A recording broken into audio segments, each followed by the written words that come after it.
Señor, gracias por ser tan bueno y gracias por la oportunidad que tenemos de escucharte una vez más, de meditar en tu palabra, de ser transformados mientras que tu palabra nos examina. Y permítenos ver con claridad a Jesús en tu palabra, Señor. Permítenos verle con claridad y ser transformados más como Él, como es Él. Te lo pedimos, por favor. Amén. Primera de Juan, capítulo 5.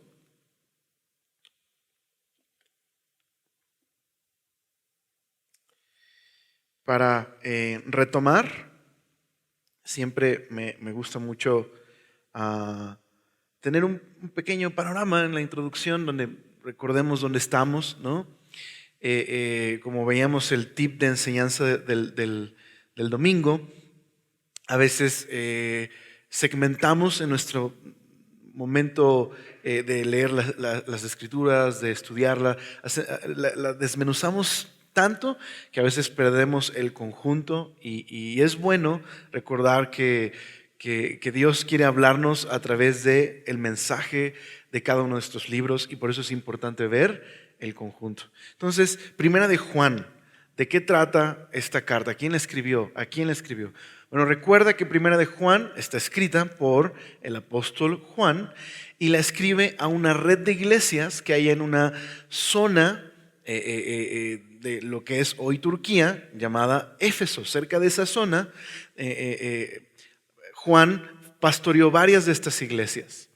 Y estas iglesias estaban enfrentando una crisis muy tremenda. Un grupo de cristianos que había en ese momento roto la comunión con estas iglesias, estaba enseñando que Jesús no es el Hijo de Dios ni es el Mesías. Y eso estaba provocando controversias, conflictos, incluso algunos comentaristas creen incluso violencia entre estas facciones. Algunos comentaristas llaman a este grupo los separatistas. Juan dice, estaban con nosotros, pero no son de nosotros, porque si fueran de nosotros, se habrían quedado entre nosotros. Así que es un grupo de falsos cristianos, e incluso Juan les llama falsos profetas, que están distorsionando la enseñanza acerca de Jesús y están provocando esta crisis en estas iglesias. Y Juan escribe a esta red de iglesias para afirmarles, para consolarles, para exhortarles a permanecer en el mensaje que habían escuchado desde el principio acerca de Jesús. Juan mismo dice que ese mensaje que él y los apóstoles escucharon desde un principio acerca de Jesús es el siguiente. Esa es como la división natural de esta carta. Que el Dios que se ha revelado por medio de Jesús, dice Juan, es un Dios de luz y es un Dios de amor. Ese es el Dios que se ha revelado por medio de Jesús. Los discípulos, los apóstoles, han testificado de Jesús y del Padre y han testificado que Dios es amor y que Dios es luz. Y los creyentes que habían recibido ese mensaje en un principio, habían experimentado el poder del amor de Dios en sus vidas. Habían nacido de nuevo, habían sido transformados. Y ahora Juan les anima, no se muevan de ese mensaje que ustedes escucharon desde un principio. Permanezcan en este mensaje. Así que, ¿qué significa que Dios es luz? Pues que si decimos que conocemos a Dios, si decimos que tenemos una relación con Dios, eso significa que debemos caminar en obediencia. Eso es lo que significa que Dios es luz. Para Juan, conocer a Dios no es una cuestión abstracta, es una experiencia que transforma nuestras vidas y que debe producir amor y obediencia a Dios. Entonces, el que dice que conoce a Dios, pero vive en obscuridad espiritual, es un mentiroso. Se engaña a sí mismo, no conoce a Dios, no sabe de lo que habla. Así que conocer a Dios significa tener una relación con Él. Y tener una relación con Él significa amar y obedecer a Jesús. Por decirlo de otra manera, la obediencia es la manera principal en la que conocemos y tenemos una relación con Jesús. Ahora, ¿qué obediencia? Pues este es el famoso ciclo de amor y obediencia que aparece en la Biblia. Si decimos que amamos a Dios, pues entonces lo demostramos al obedecerle. ¿Y por qué le obedecemos? Porque le amamos. Eso es a lo que se refiere con caminar en luz. El amor es obediencia y la obediencia es una expresión del amor de Dios que nos ha transformado. Pero Juan dice que no solamente Dios es luz, este Dios que se ha revelado en la encarnación por medio de Cristo, sino que este Dios también es amor. ¿Y eso qué significa? Pues aquellos que dicen que conocen a Dios, que caminan en la verdad, aquellos que son verdaderamente hijos de Dios, son aquellos que han sido amados por Dios y por lo tanto han sido transformados por Él, han experimentado por medio de Jesús el amor del Padre y por lo tanto demuestran que son hijos de Dios, que pertenecen a la familia de Dios, dice Juan, cuando hacen justicia y aman a otros. Así que Dios es amor y quien dice que conoce a este Dios de amor debe hacer justicia. Para Juan, hacer justicia es una relación correcta con Dios y es una relación correcta con las personas. Justicia tiene que ver con confiar en Jesús y con obedecer a Dios. Y eso se demuestra cuando nos amamos unos a otros. A diferencia de estos falsos cristianos que dicen que conocen a Dios, que dicen tener un conocimiento espiritual de Dios que los demás no poseen y sin embargo están provocando violencia y conflicto en las iglesias.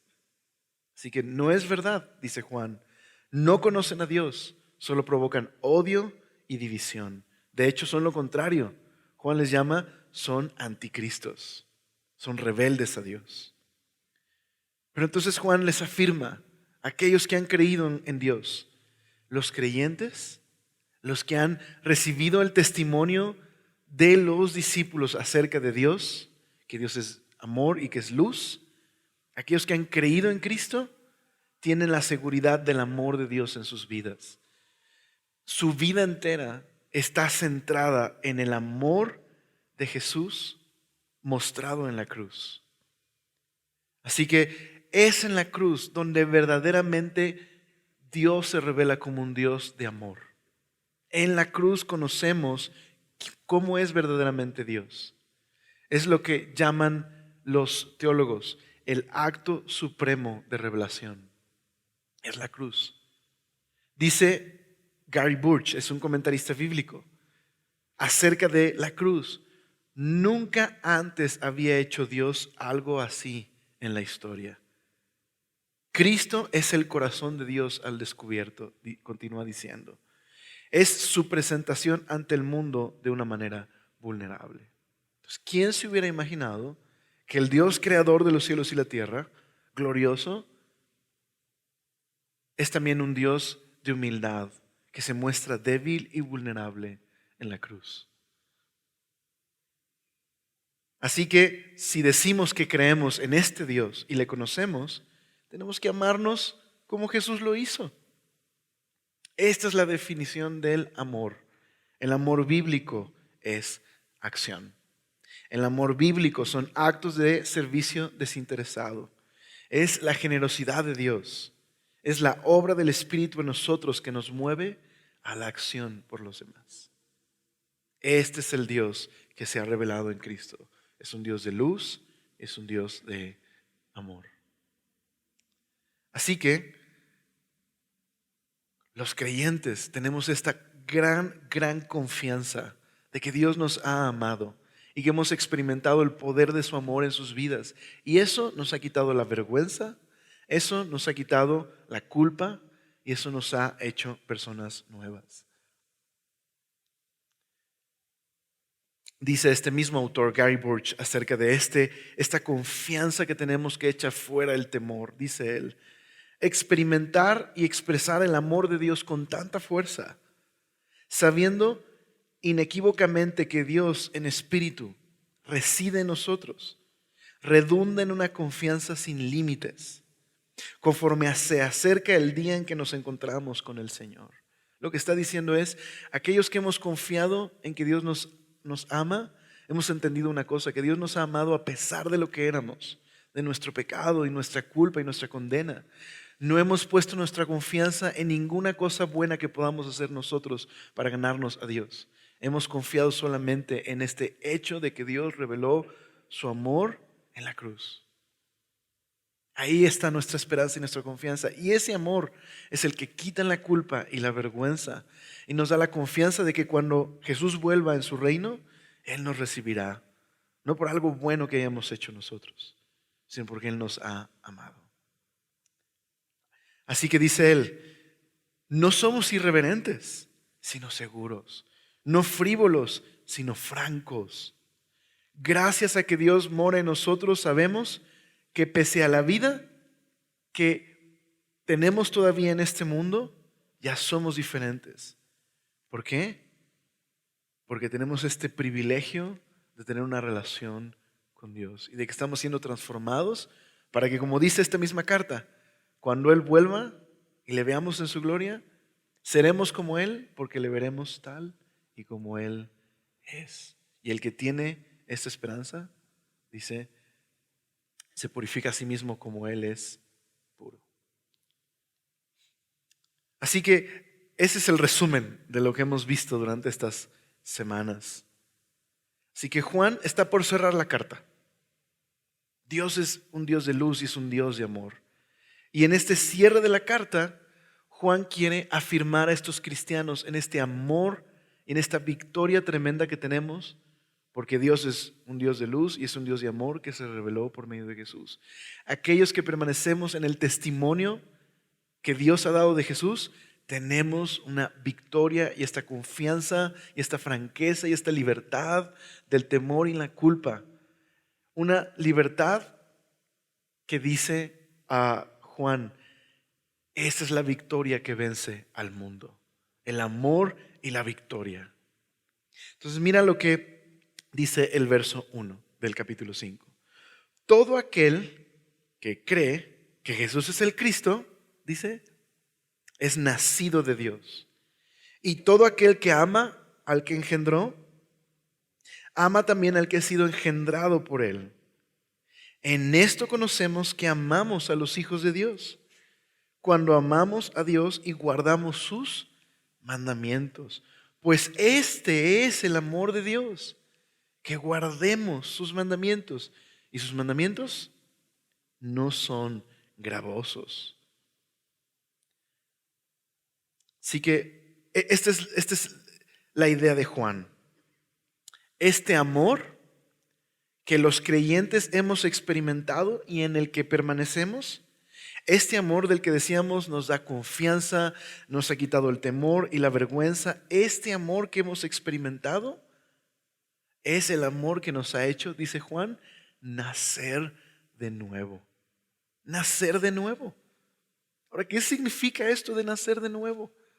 Bueno, recuerda que hay ciertos conceptos en Juan que necesitamos el diccionario de Juan, ¿verdad? ¿A qué se refiere Juan con nacer de nuevo? ¿Qué describe el nacer de nuevo? Bueno, en el Evangelio de Juan, Jesús tiene una conversación con un hombre muy importante en Israel llamado Nicodemo. Es un erudito, un gran teólogo, es un líder en la nación. Incluso podría ser el maestro más importante de Israel en la época de Jesús, junto con algunos otros. Nicodemo. Y tiene esta conversación con Jesús. Pero el asunto es que Nicodemo está en obscuridad espiritual. A pesar de todo el conocimiento bíblico que tiene, está realmente en obscuridad espiritual y no comprende lo que Jesús está hablándole acerca del reino de Dios. Así que Nicodemo se presenta a Jesús. Sabemos que vienes de Dios porque si tú no vinieras de Dios no podrías hacer las cosas que haces, a menos que Dios esté contigo. Jesús lo interrumpe y le dice, no puedes ver el reino de Dios. Y luego más adelante le dice, no puedes entrar en el reino de Dios a menos que nazcas de nuevo. No lo entiende Nicodemo, está en obscuridad espiritual. Así que no lo sabemos si con ingenuidad o irónicamente dice, ¿qué estás diciendo, Jesús? ¿Que un hombre anciano como yo tiene que volver al vientre de su madre? Y Jesús le aclara, no, nacer de nuevo o nacer de arriba, de lo alto, es en realidad nacer del agua y del Espíritu. Todo aquello que es nacido de la carne, carne es, dice Jesús, y aquello que es nacido del Espíritu, Espíritu es. Así que nacer de nuevo describe el acto de salvación. Cuando una persona responde al amor de Dios, esa persona es transformada, es hecha una persona nueva, de tal manera que recibe una nueva naturaleza. El Espíritu viene a vivir, el Espíritu de Dios viene a vivir a esta persona y la transforma por completo. Eso es nacer de nuevo. Así que ser un cristiano no significa convertirme intelectualmente a una religión. No significa convertirme moralmente a una lista de una lista de reglas morales, a la ética cristiana. Ser un cristiano es una experiencia de conversión en la que Dios viene y transforma a la persona por completo. Dios mismo viene a vivir a la persona por medio de su Espíritu. Nacer de nuevo. ¿Quiénes son entonces, de acuerdo a este pasaje, los que nacen de nuevo? ¿Quiénes experimentan esta transformación? ¿Qué dice ahí el pasaje? Todo aquel que cree que Jesús es el Cristo. No puede haber esta experiencia espiritual, esta transformación, esta salvación, este nuevo nacimiento separado de creer verdaderamente en quién es Jesús, en la identidad de Jesús. Así que, ¿qué significa creer que Jesús es el Cristo? Pues esto es lo más esencial de la fe cristiana, que Jesús es el Hijo de Dios, que es Dios hecho carne. Eso implica su humillación en la cruz, su muerte, su resurrección, su victoria sobre el pecado y la muerte, su ascensión, y que un día volverá para reinar el mundo. Él es el Mesías, el enviado de Dios, Dios hecho carne. No existe nuevo nacimiento a menos que creas que Jesús es el Cristo. Es lo que Juan está diciendo. Ahora, ¿cuál es el resultado de haber experimentado este nuevo nacimiento por haber creído que Jesús es el Cristo? Por haber reconocido, Él es el Rey. Él es el Rey enviado por Dios. Su muerte y su resurrección apuntan a que Él ha conquistado la muerte. ¿Qué es lo que sucede en aquellos que hemos nacido de nuevo? Mira los resultados. Dice ahí, todo aquel que cree que Jesús es el Cristo es nacido de Dios. Y dice, y todo aquel que ama al que engendró, ama también al que ha sido engendrado por Él. Así que aquellos que hemos nacido de nuevo, lo que se produce de esta transformación del amor de Dios en nosotros es amor hacia Dios. Es lo primero. Dios nos ha transformado por medio de su amor. Y cuando respondemos a ese amor, lo que se produce en nosotros es amor a Dios. Eso es lo que Juan dijo anteriormente. En esto consiste el amor, no en que nosotros le hayamos amado a Él primero, sino Él nos amó a nosotros primero. Y nosotros hemos respondido a su amor, a su gracia, a su bondad, su generosidad, al hecho de que Él se reveló a nuestras vidas, que produce ese amor a Dios. Pero, ¿cómo se puede ver el amor a Dios? Evidentemente podríamos pensar en las disciplinas cristianas, ¿estás de acuerdo? Pues ayunar, ser generosos hacia los necesitados, congregarme. Podría pensar en las disciplinas cristianas. Pero Juan tiene algo en mente que nos ha estado repitiendo una y otra vez a lo largo de esta carta. ¿Cómo puedes ver que alguien ama a Dios? Pues dice ahí Todo aquel que ama al que engendró, ama también al que ha sido engendrado por él. ¿Ok? Esto es lo que está diciendo Juan. Un nuevo nacimiento significa que he sido engendrado por Dios. He nacido de nuevo y ahora soy su hijo y soy un miembro de su familia. Pero ¿seré el único que ha sido engendrado por Dios en ese sentido? No.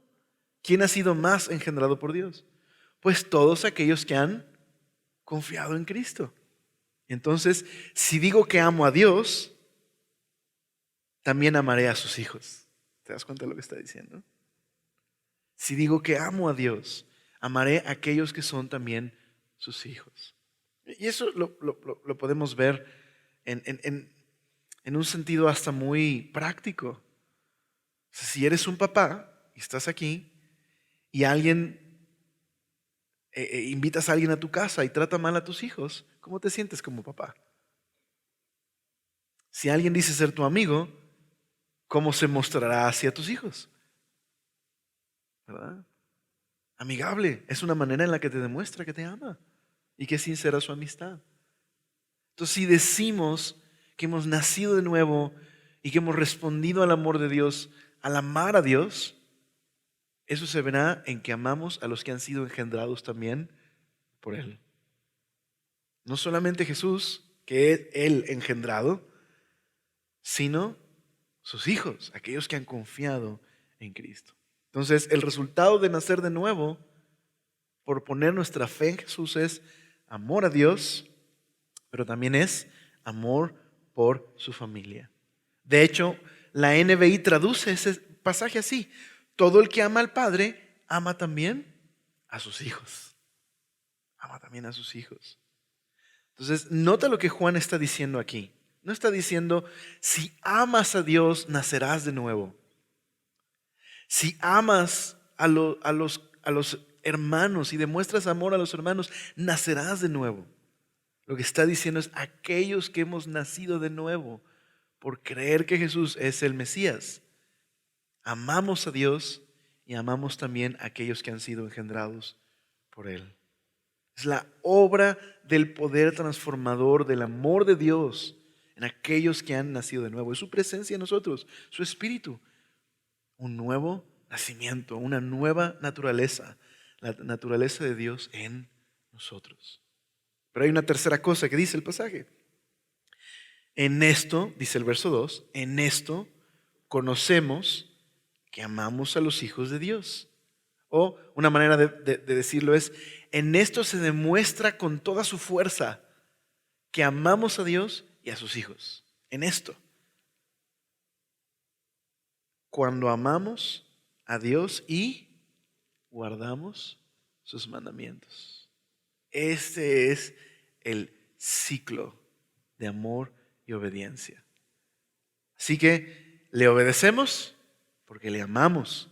Y si le amamos, pues lo demostraremos obedeciéndole. ¿Y cuál es su mandamiento? Que nos amemos unos a otros como Jesús nos ha amado. El amor es obediencia y la obediencia es amor. Este es el resultado, el fruto de nacer de nuevo. Fe, amor y obediencia. Dice un comentarista bíblico, mira, quiero compartirte esta cita. Mira lo que dice. Dice, fe, obediencia y amor. Las personas que entienden la verdadera identidad de Cristo, o sea, aquellos que creen que es el Mesías, son ¿quiénes? Dice este comentarista. Son los que aman a Dios y a todos sus hijos y obedecen sus mandamientos. Son los nacidos de Dios. Estos que han nacido de Dios y que se demuestra que han nacido de Dios porque le aman y aman a los hermanos, aman a los hijos de Dios y le obedecen, dice él, con semejante poder divino. Escucha esto, con semejante poder divino de su lado, del lado de aquellos que han nacido de nuevo. El mandamiento de amar no puede ser una carga. No hay impedimento ni tentación del mundo que pueda robarles su victoria. Qué Qué bello lo que está diciendo. Mira, con semejante poder divino a su lado, el mandamiento de amar no puede ser una carga. ¿Cuál poder divino? Que el que nace de nuevo, Dios viene a vivir en él. Que el Padre y el Hijo, en esta relación de amor, habitan en el creyente por medio de la presencia del Espíritu y le transforman. Ha nacido de nuevo. Es ese poder divino que hace que el mandamiento de amarnos unos a otros y amar a Dios no es una carga. No hay un impedimento ni una tentación del mundo que pueda robarnos nuestra victoria. Amor y victoria. Por eso, mira lo que dice el verso 3. Este es el amor de Dios, que guardemos sus mandamientos. ¿Recuerda? Sus mandamientos que nos amemos unos a otros. Y sus mandamientos entonces ya no son gravosos para aquel que ha sido transformado. No digo que sea fácil. Estamos en un proceso de transformación. Pero ya no se vuelve una carga. Porque no depende de nuestro poder, sino del poder de Dios en nuestras vidas transformándonos. Y entonces mira el 4. Porque todo el que es nacido de Dios, ¿qué? Vence al mundo. Y esta es la victoria que ha vencido al mundo, nuestra fe. Esa es una de las maneras en las que los autores transmiten sus ideas. Cierran una idea con aquello con lo que comenzaron. ¿Cómo comienza el verso 5 diciendo? Todo el que cree en Jesús es el que ha nacido de nuevo. Y esta es la victoria de los que han nacido de nuevo, nuestra fe. Por el hecho de que somos cristianos, Dios ha quitado la vergüenza y la culpa. Y nos ha dado su amor y lo hemos experimentado y está transformándonos. Y eso nos ha dado victoria sobre el mundo. No nuestro poder, sino nuestra fe. Ahora entiéndase aquí fe, no en este sentido muy subjetivo y individualista, que más bien es optimismo. ¿Ok? No se refiere a una persona que dice, tengo mucha confianza que hoy sí voy a amar a la gente. Hoy sí me va a ir muy bien. Hoy sí voy a amar a mi familia y amar a mi esposa y a mi hijo. Hoy sí lo voy a lograr. La verdad, la verdad. ¿No te ha pasado? Espero no ser el único, pero ¿no te ha pasado que cuando dices eso es el peor día? ¿No? ¿No te ha pasado que cuando dices, oh, Señor, gracias, has hecho una obra en mí, ahora sí me veo siendo bien espiritual? Y pácatelas, ¿ok?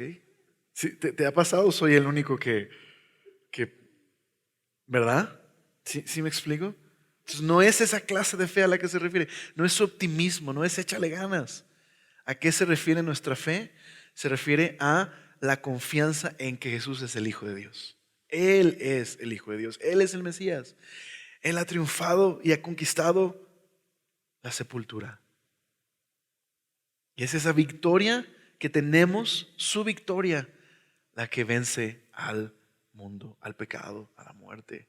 Y por la cual podemos con gozo, con alegría, enfrentar al mundo y saber que su amor nos ha conquistado y nos está transformando y nada puede hacer frente a su amor.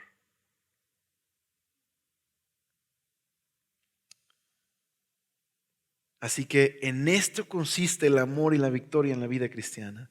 Es el poder del nuevo nacimiento. Eso es esencial en nuestro entendimiento de la vida cristiana. Tenemos que entender y meditar con profundidad en esto. El cristianismo no es una filosofía de vida, aunque tenga relación e impacto en todas las áreas de nuestra vida, pero no es simplemente una filosofía, no es un método.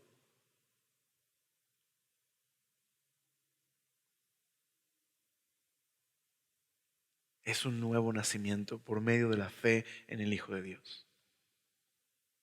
Es experimentar el poder de su amor transformándonos. Esa es la gran diferencia entre la fe cristiana y cualquier tradición o filosofía.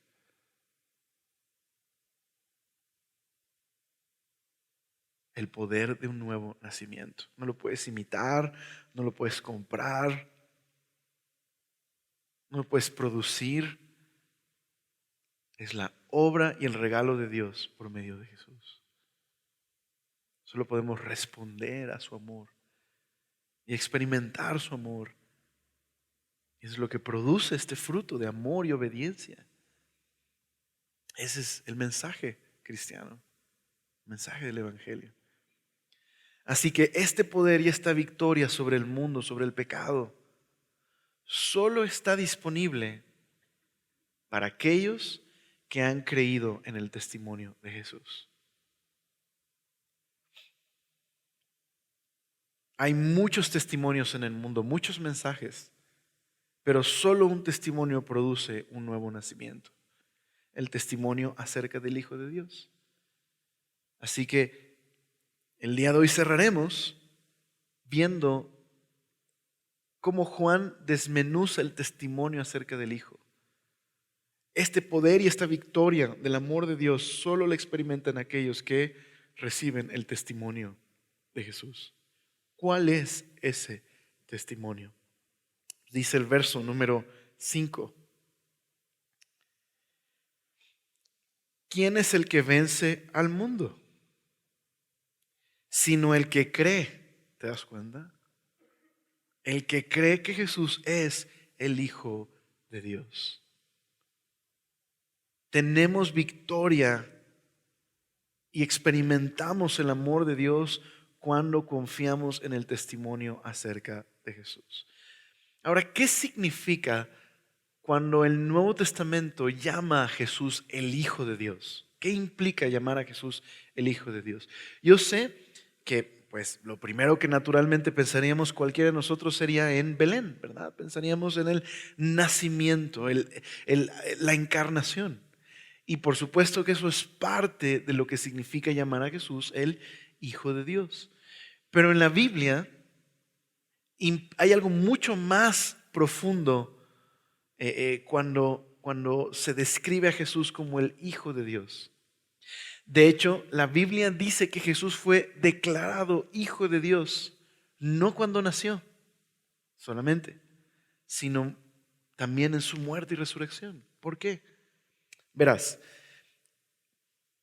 regresando a algunas ideas en el Antiguo Testamento, cuando Dios le promete al rey David que nunca faltará un descendiente de su linaje que reine, Dios le hace una promesa, que incluso adoptaría al linaje de David de manera que serían como sus hijos, y que uno de estos descendientes del linaje del rey David sería el rey por el cual Dios traería un reinado universal de paz y de justicia.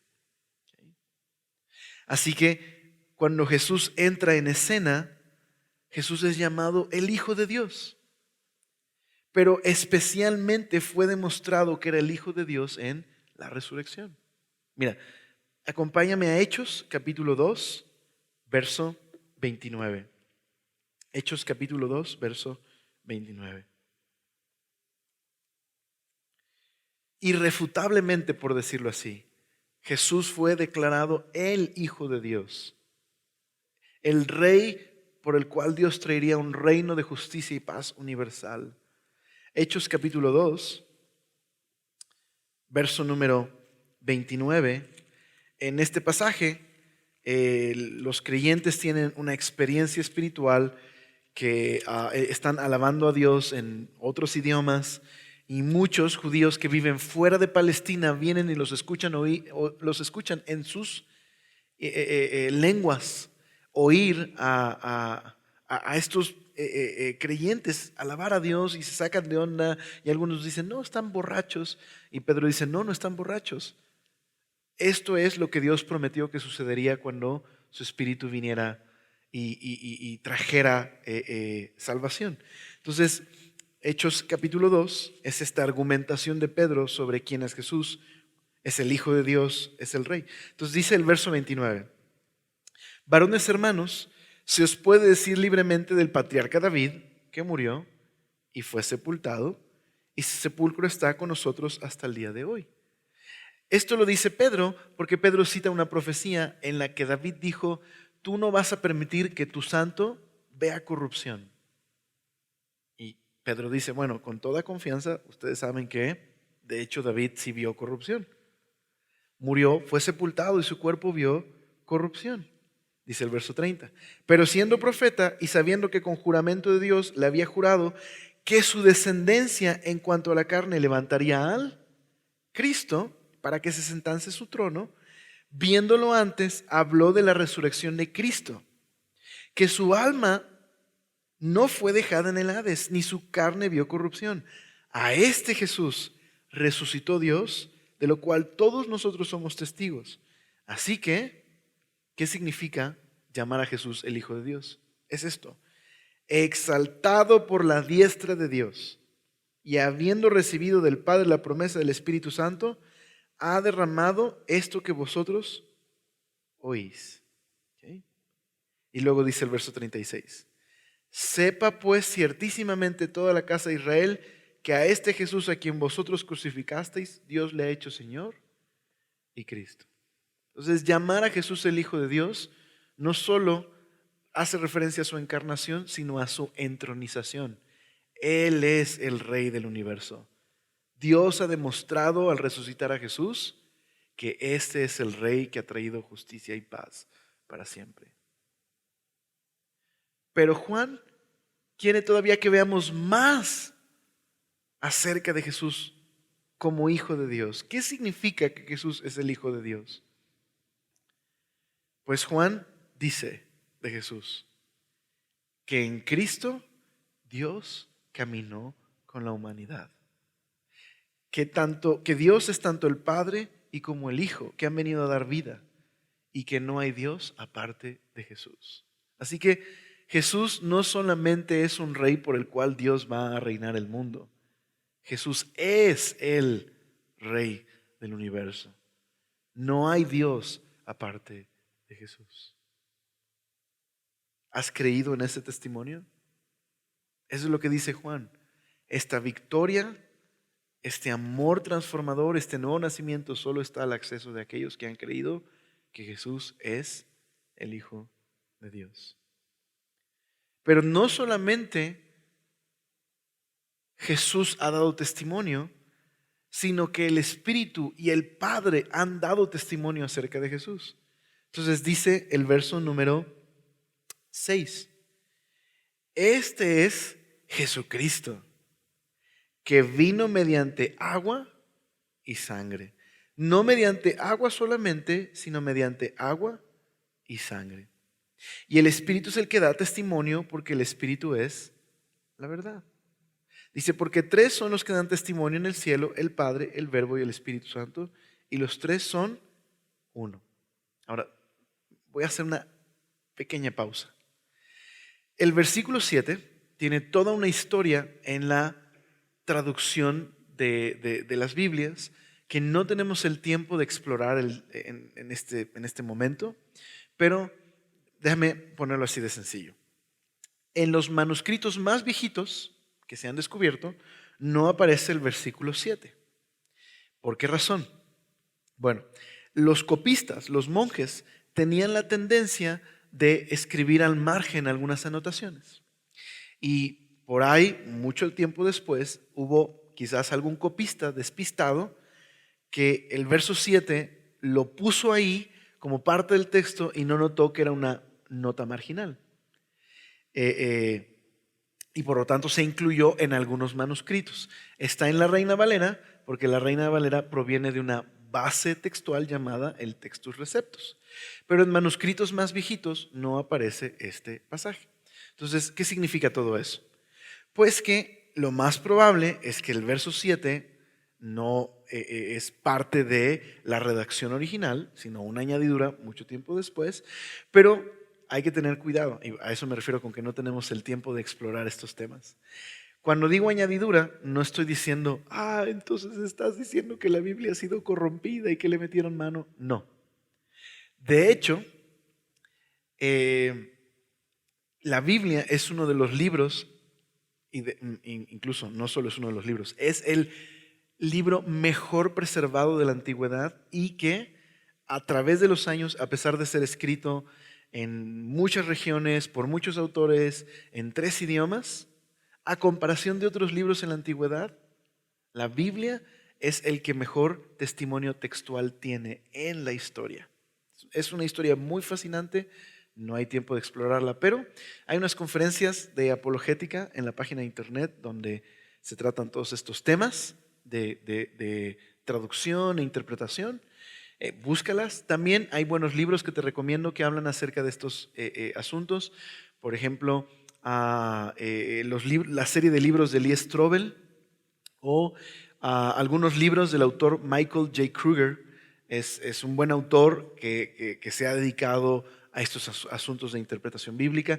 Y la mayoría de comentarios bíblicos, cuando llegas a este texto, lo explican muy bien. Entonces, no quisiera detenerme más porque no es clase de interpretación bíblica. Nada más quería que supieras eso. Entonces, vamos a leer desde el verso 6. Dice, este es Jesucristo que vino mediante agua y sangre, no mediante agua solamente, sino mediante agua y sangre. Y el testimonio, y el Espíritu es el que da testimonio porque el Espíritu es la verdad. Porque 3 son los que dan testimonio en el cielo, el Padre, el Verbo y el Espíritu Santo, y estos 3 son uno. Y 3 son los que dan testimonio en la tierra, el Espíritu, el agua y la sangre, y estos 3 concuerdan. Entonces, si quitáramos el verso 7, ¿qué es lo que está diciendo Juan? Ok, este es el testimonio que Dios, por medio del Espíritu, ha dado sobre Jesús. Este testimonio concuerda y hay 3 testigos, el Espíritu, la sangre y el agua. Ok, no lo hace menos complicado, ¿verdad? Bienvenidos a la aventura de la interpretación bíblica. ¿A qué se refiere Juan con agua y sangre aquí? ¿Por qué son 3 testimonios que concuerdan? ¿Qué implica sobre el testimonio de Jesús? Muy bien, pues simplemente quiero mencionarles lo que los comentaristas bíblicos dicen sobre las posibilidades de este pasaje que es un poquito oscuro. ¿Cuál es la simbología de agua y sangre? ¿A qué apuntan respecto al testimonio del Espíritu sobre Jesús? Bueno, algunos comentaristas creen que es una referencia al bautismo y la Eucaristía. ¿A qué apunta el bautismo y la Eucaristía? A la muerte y resurrección de Jesús. Entonces algunos creen que es una mención de la muerte y la resurrección de Jesús. Otros creen que esta es una referencia a la promesa que hizo Jesús de que por medio de la fe en Él, Dios traería un nuevo nacimiento y el Espíritu Santo en la vida de los creyentes. Y lo dijo de esta manera: si alguno tiene sed, venga a mí y beba. Y entonces se añade una cita. Y como dice la Escritura, de su interior correrán ríos de agua viva. Bueno, al final del Evangelio de Juan, cuando Jesús está en la cruz y un soldado atraviesa el costado de Jesús, Juan hace notar que lo que sale de su costado es agua y sangre, haciendo referencia a cómo por medio de la muerte de Jesús es que ahora podemos tener salvación, un nuevo nacimiento y su Espíritu. Entonces algunos creen que es una referencia a ese pasaje. Otros creen que simplemente es una referencia a la vida de Jesús. Agua es una referencia a su bautismo. Cuando el Padre da testimonio, este es mi Hijo amado, escúchenlo a Él, y a su crucifixión, donde también hay un testimonio. No hay una voz audible, pero hay una nube. ¿Recuerdas? Hay una nube, se oscurece el día y el velo del templo es rasgado. Podría ser cualquiera de estas opciones. Bueno, cualquiera de estas opciones tiene el mismo resultado. ¿Por qué? Mira esta nota. Dice el verso número 8. Y 3 son los que dan testimonio en la tierra: el Espíritu, el agua y la sangre, y estos 3 concuerdan. ¿Ok? Pero también dice el verso 6. Jesucristo vino mediante agua y sangre, y no mediante agua solamente, sino mediante agua y sangre. Entonces parece que esta es la clave. Juan está diciendo lo siguiente: solo pueden experimentar un nuevo nacimiento y la victoria que viene con este nuevo nacimiento aquellos que reciben el testimonio de Jesús. Y el testimonio de Jesús no solamente es que Jesús vino mediante agua. ¿Por qué dirá eso Juan? Porque probablemente los falsos cristianos estaban diciendo, o más bien estaban negando la realidad de la cruz. Estaban negando el sacrificio de Jesús y estaban promoviendo una clase de relación mística o espiritual con Dios. Y Juan dice, no, Jesús no solamente vino mediante agua, sino mediante agua y sangre. Es decir, solamente si recibes el testimonio completo de quién es Dios por medio de Jesús. Y lo que hizo Jesús, es, vino a este mundo, murió por nuestros pecados, fue sepultado verdaderamente y resucitó de la muerte. Si tú no recibes este testimonio, no puedes experimentar vida eterna. Pues probablemente eso es a lo que hace referencia. No puedes decir que sigues a Jesús si niegas su encarnación, su muerte, su resurrección, su triunfo sobre la muerte y su reinado universal. No puedes decir que eres un seguidor de Jesús si rechazas este testimonio. Porque aparte, ¿quién es el que da testimonio de esto? ¿Qué dice el pasaje? Dice que es el Espíritu, pero luego también dice el verso número 9. Si recibimos el testimonio de los hombres, mayor es el testimonio de Dios. Porque este es el testimonio con que Dios ha testificado acerca de su Hijo. El que cree en el Hijo de Dios tiene el testimonio en sí mismo. Y el que no cree a Dios le ha hecho mentiroso, porque no ha creído en el testimonio que Dios ha dado acerca de su Hijo. Y este es el testimonio, que Dios nos ha dado vida eterna y esta vida solamente está en su Hijo. Pero recuerda, ¿qué significa que Él es el Hijo? Que Él es el Rey del universo, que Él es Dios hecho carne, que murió en la cruz, que resucitó y venció a la muerte. Eso es lo que significa que Él es el Hijo. El que tiene al Hijo, tiene la vida. Y el que no tiene al Hijo de Dios, no tiene la vida. Déjame terminar el mensaje de hoy meditando en esto. ¿Cuál es la palabra que más se repite en esta última parte del pasaje que leímos? Testimonio, ¿notaste? La palabra testimonio. El ministerio de Bible Project tiene un video muy interesante acerca de la palabra testimonio. Dicen ellos que la palabra testimonio es una palabra que resume la historia de la Biblia.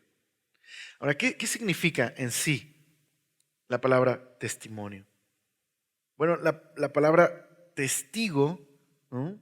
Ser un testigo, significa alguien que defiende algo, por ejemplo, o alguien que presencia algo y que da testimonio de lo que ha presenciado.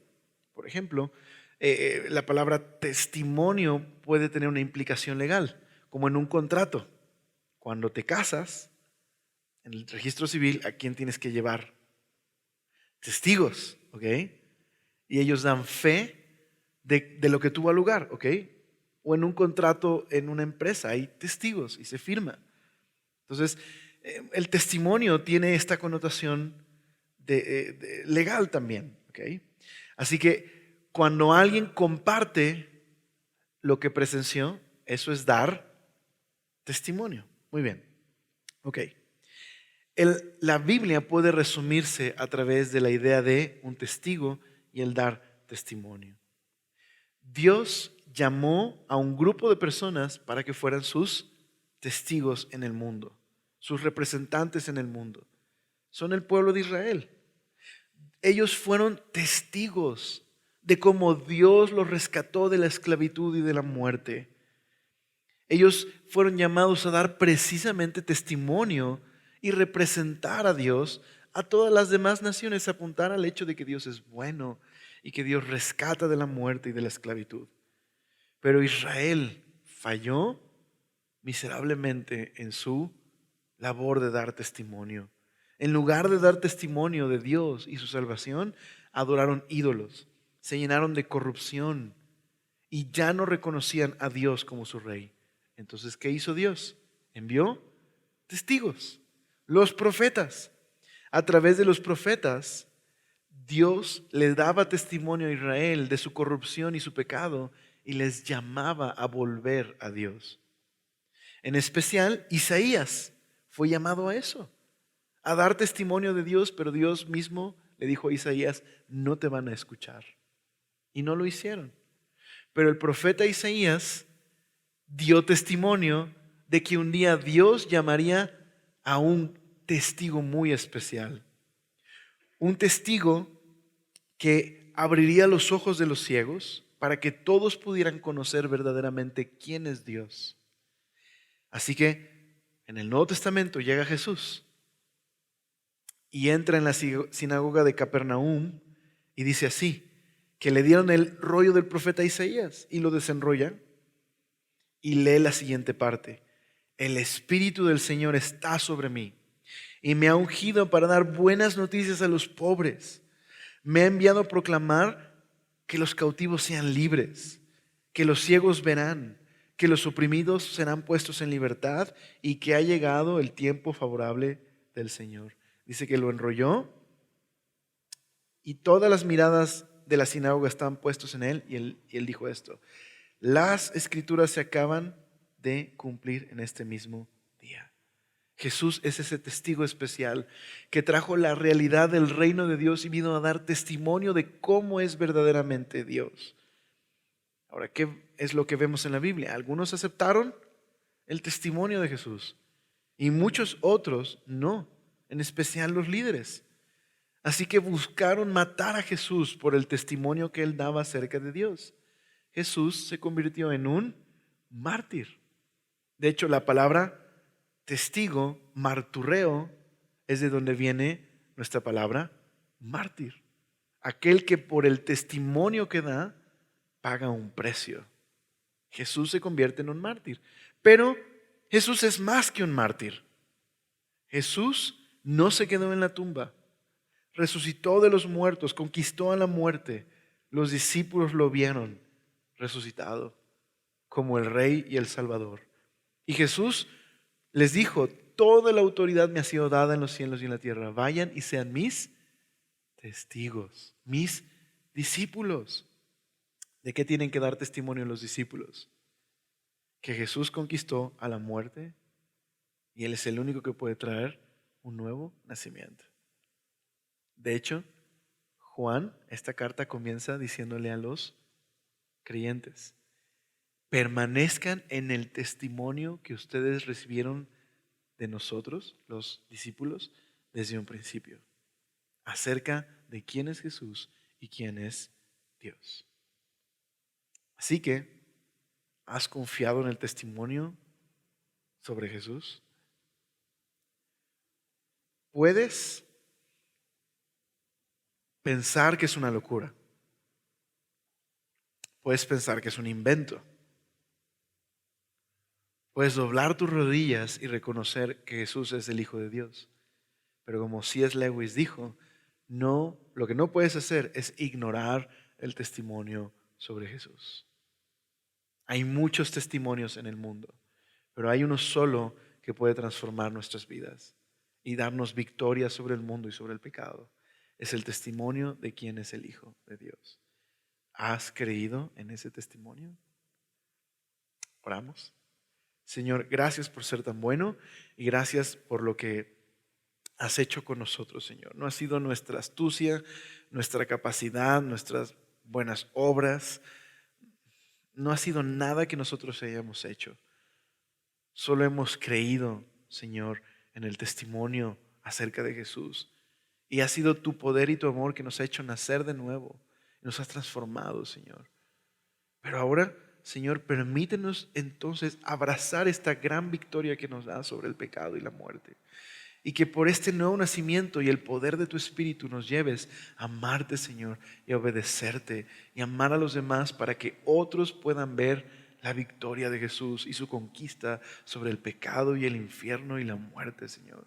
En medio de un mundo roto, Señor, lleno de violencia y odio y escepticismo y dolor y sufrimiento, que puedan ver el poder de tu amor en nosotros. Te lo rogamos en tu nombre. Y haz por favor esto en nuestra casa primero, Señor. Amén.